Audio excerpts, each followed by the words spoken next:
करवीर तालुक्यामध्ये बेले गावामध्ये श्री तानाजी बंडू पाटील यांनी श्री महालक्ष्मी रेशीम चॉकी कीटक संगोपन केंद्र सुरू केलेलं आहे।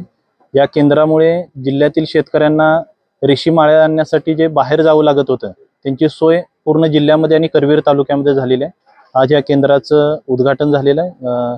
श्री तानाजी पाटील आणि त्यांच्या टीमचं मी अभिनंदन करतो। आणि यामुळे आता यापूर्वीच आपल्या जिल्ह्यामध्ये आरळे तालुका पन्हाळा येथे श्री घाडगेजी यांनी ऑटोमॅटिक रेअरिंग सेंटर सुद्धा केलेलं आहे, ज्या ठिकाणी कोष विक्री होत आहे। तर आपल्या जिल्ह्यामध्येच आता अळी सुद्धा मिळणार आहे, अंडी पुंज सुद्धा मिळणार आहे, कोष विक्री सुद्धा होणार आहे आणि त्यानंतरचं मार्केट सुद्धा आपल्या या ठिकाणी शिरोळ येथे आता उपलब्ध झालेलं आहे। सध्या जिल्ह्यामध्ये 800 ते 900 एकर क्षेत्रावरती रेशीमचं उत्पादन केलं जात आहे।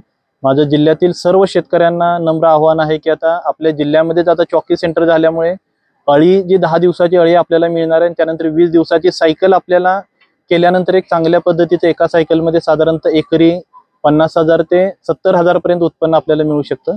आणि आज अशा पद्धतीने चांगलं उत्पन्न, विक्रमी उत्पन्न घेणाऱ्या शेतकऱ्यांचा, जिल्हाभरातील शेतकऱ्यांचा सत्कार सुद्धा या कार्यक्रमात करण्यात आला।